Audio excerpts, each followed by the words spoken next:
Hi, Julia. Hey, Michelle. How How's it you going? doing? I have a You want me to headache. cook? Wait, no. Yeah. I think we're even now, actually. Yeah, I get that all the time on IM and we're all typing at the same time. Well, so today we're talking about Skype and the classroom. Yes. And what ways that you would want to use it? Did you come up with any ways?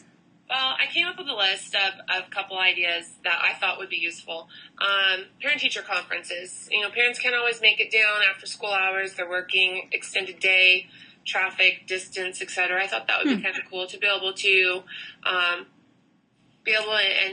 have that video conference call. You can have the student present with the parent, or it could just be teacher parent. But nonetheless, you can make that connection. Sometimes I feel like when I call home, I don't know who I'm talking to. Right, yeah. So I liked that one. Go ahead, you give me one. That's a good idea.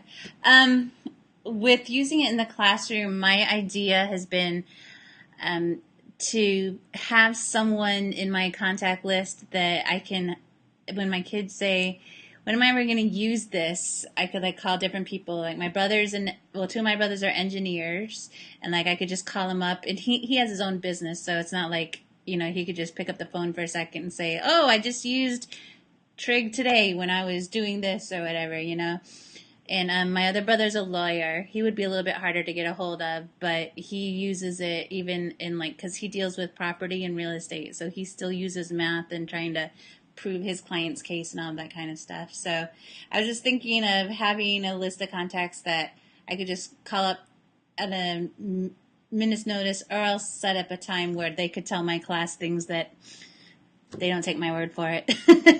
They could hear it from a professional. So kind of like a guest speaker as well. Kind of. Yeah, a mini guest speaker to just say, hey guys, this is how I used math in my career, and that it really is out there. It's not just all theoretical. And if you ever had one of those conversations, you could record it and save it. Right, and when you get that question again, you're like, boom, I got the answer. And it's not live, but the students can still see somebody talking about their career and how it's helpful. That's true. I'd have to get this call recorder thing going for more than 7 days. I was going to make that one work. Well, in the arts, it's always difficult to schedule field trips to take kids. There's always a budgetary issue or there's a distance issue.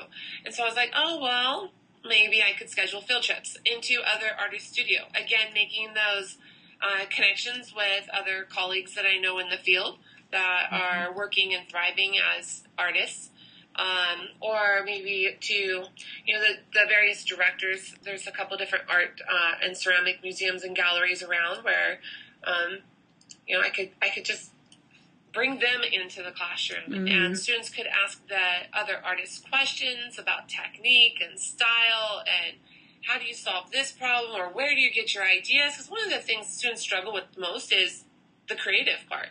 Right. It's like, go be creative. And they're like, okay, that's writer's block for the artist. So, pulling in guest speakers again. And there's issues of oh gosh, if you're all live in the moment, are the kids going to behave? And you never know what questions they're going to come up with, especially if they're very much so impromptu instead of scripted. So I am concerned about that because sometimes the high school kids can, just like on a regular field trip, right? Yes. But you would just hope that, they would respect it and see how unique this tool really could be in the experience. And they also have it in FaceTime, and in their other things also. The Skype, like you said, you have to be logged on for it, but, the FaceTime, they kind of just always have it. So, I don't know. I think there's a lot of tools that they could use for it, too. Cool.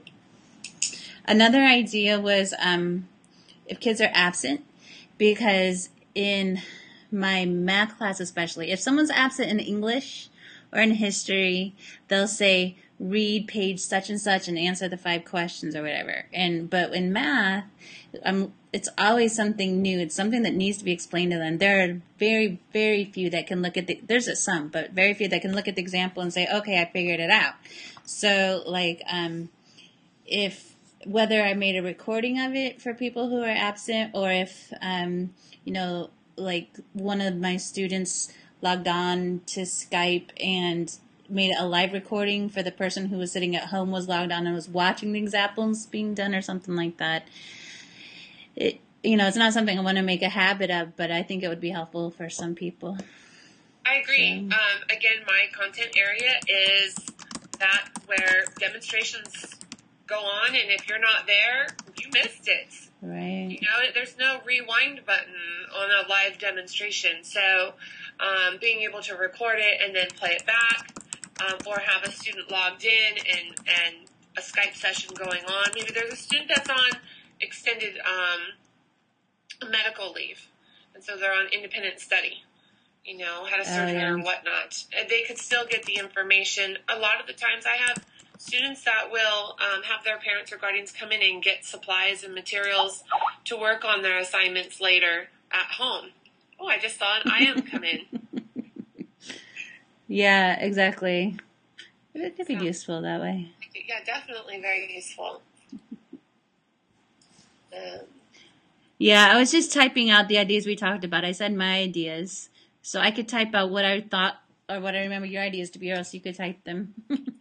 I will work on typing them right now. I'm a slow typer. For sure. So I'll let you type. No, no worries. Go ahead. I can talk. I was just saying, I just typed out my ideas, talking to professionals or making recordings for absent people. Yes. And I am talking about the fact that it would be nice to be able to do field trips, have guest speakers, and to have parent-teacher conferences. Oh, yeah, parent-teacher. And we didn't really talk much about this, but definitely it opens up the world for, global collaboration, where you no longer have to just collaborate at your school site with those that you know. So maybe we can connect with other classrooms anywhere. Right, and I was thinking with that also, how they always compare us to other countries and things, like, oh, we're so much below other countries.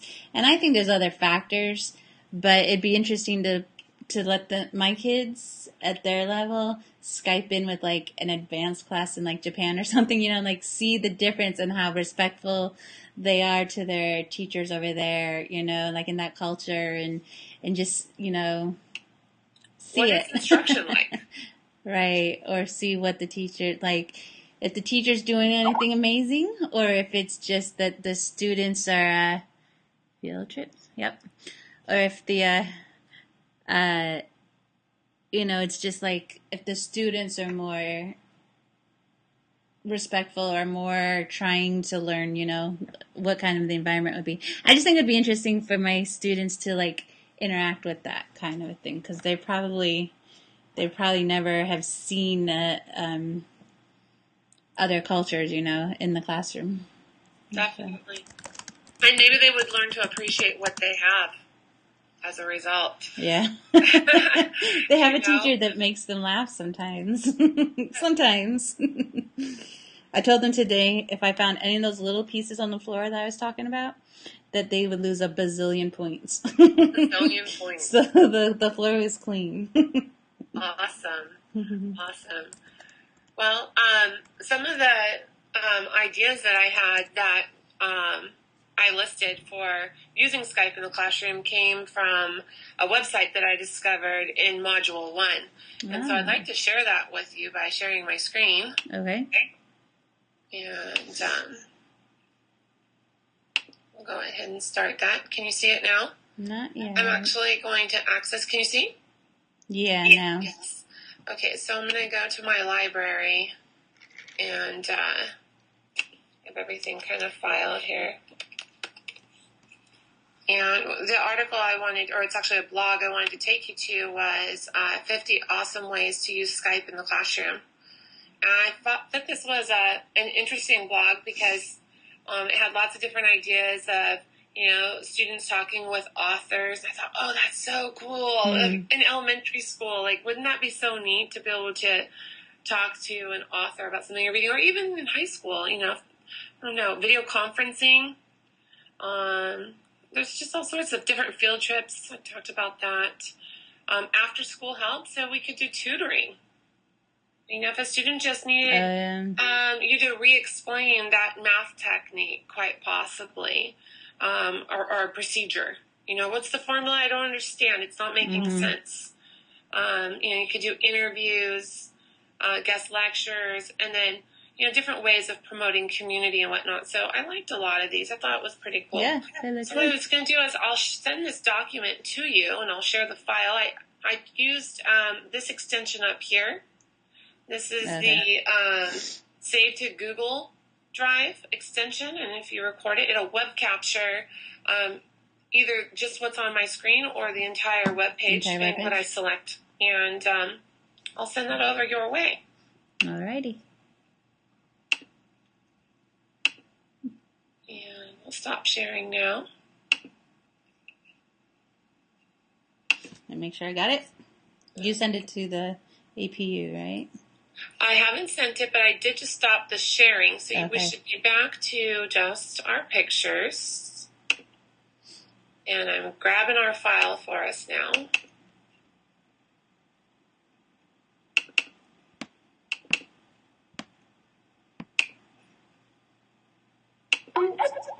And there it is. Oh, that's right. It comes through there. It doesn't go through our email. So I have to find it in your instant message. There it is. So I accept.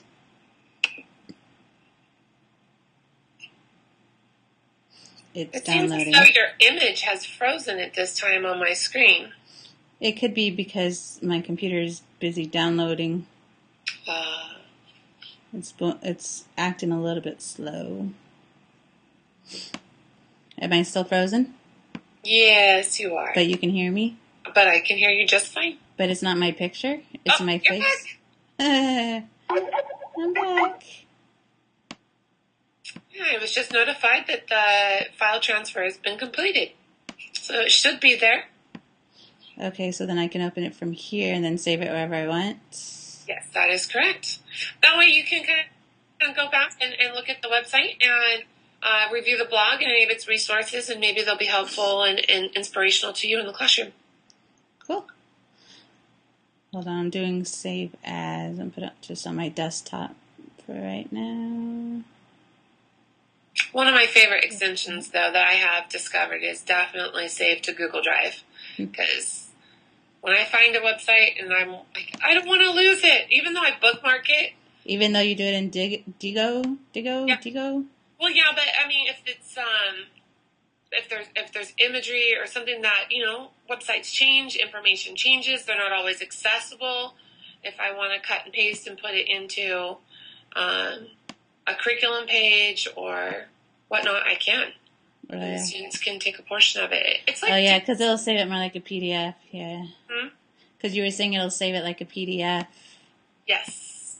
There's a bunch of different formats that you can save it as well. So.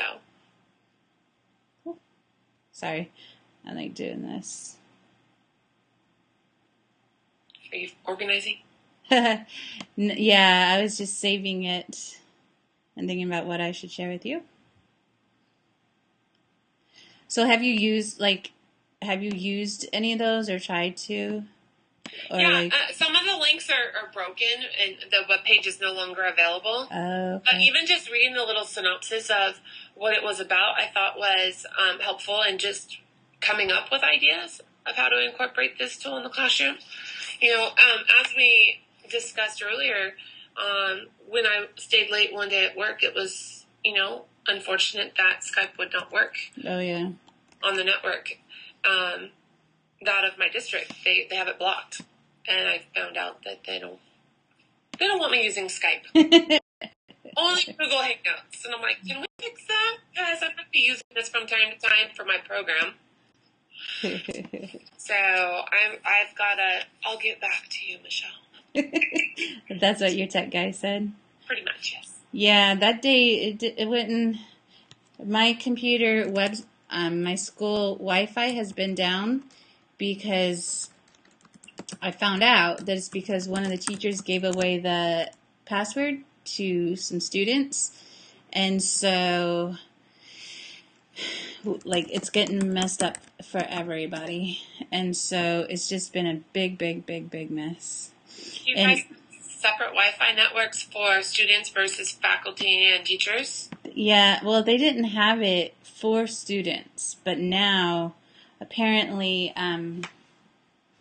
students were getting on it, and it's not supposed to be for students, at least not from what I heard, just because the Wi-Fi has a harder time with blocking websites and with keeping viruses and all that kind of stuff. So if everyone gets on it with their devices, we can't protect our internet as well as through the computers in the library and all of that.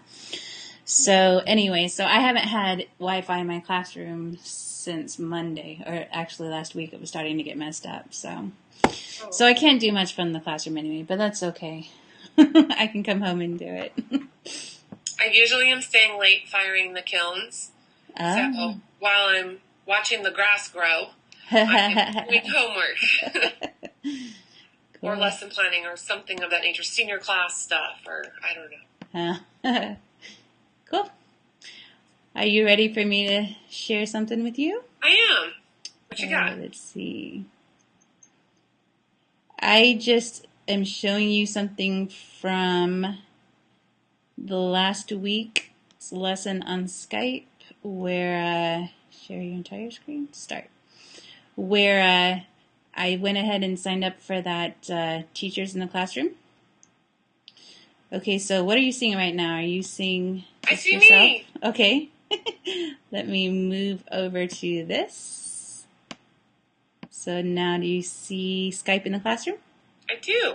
Okay, so I went ahead and signed in, just the same password as what I had for my regular Skype. But it's a lot like Edmodo, where you can get on and you can connect with other teachers, like on Edmodo, that are interested in doing projects or something. But teachers post like specific projects that they want, and not a lot of them really apply to math. I have a hard time with that, but this is like right here. There's a teacher from, like you were talking about, connecting across the world. Here's an English teacher who's in France, north of Paris, who wants to connect with other people through Skype. There's a lot of science ones. There was a cool one having to do with like weather and stuff like that, just comparing where they were in that part of the world. Here's a math one, but he kind of got more into things that my students weren't really doing. Plants. That's a science one. My students wouldn't really be doing much with plants. But anyway, so it's just another forum with Skype. It's like Edmodo, except it would be wanting to connect with other teachers through the video thing. So, and there's lessons, and here's the guest speakers thing that you were thinking about also. But since you're thinking globally, there's a lot of global things in here. You can see there's, we want to say Spanish. That one's definitely Spanish. Well, I think.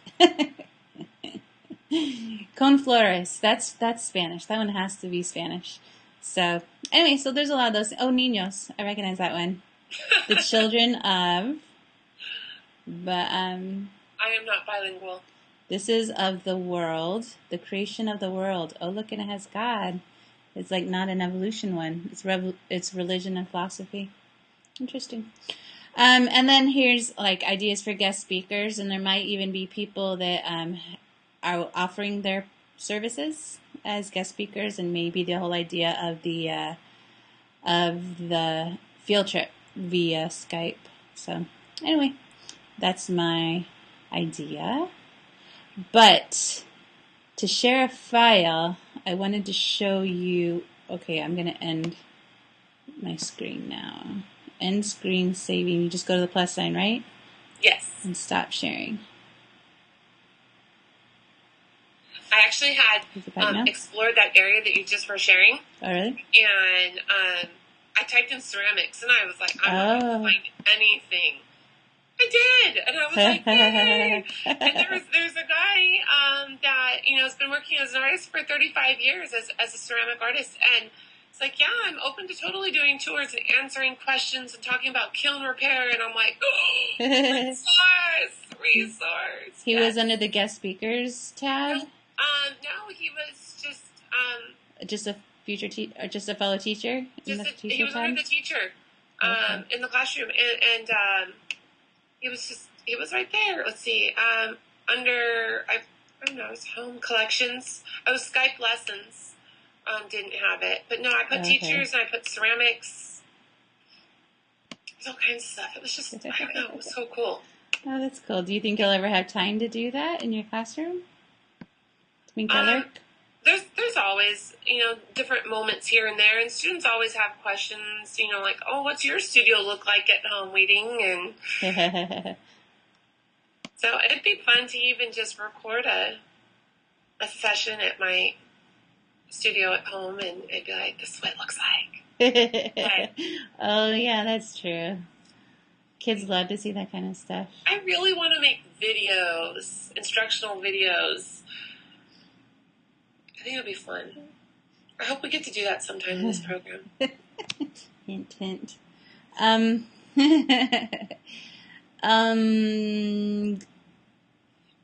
would kind of maybe like that, but I really like watching the kids go, oh, and you can't see that when you're in a video, All right, I'm sending you a thing here to see if it sends. Geometry project? Yeah, copy. Right. But, yeah, making the videos would, be useful for times when that would work, when that would be appropriate, so. Like when there's a sub and you're, that you want to just give your instruction and they can just play? That's the other idea for Skype, wasn't it? We had that discussion in a forum, didn't we? I think so, yeah. Because I know there's a instructor at my school site that makes videos and he posts them on his Google Plus, and they just kind of do their thing. For subs or for flipping the classroom or something? Whenever he has a sub, he records the lesson, and the kids all log on their Chromebooks and get it there. And he can put it on Haiku, which is our learning management system, and he puts it over in Google Plus, and he's got it all over the place. So it's like, whatever format you want. And I think sometimes he even sends it as a link to their email.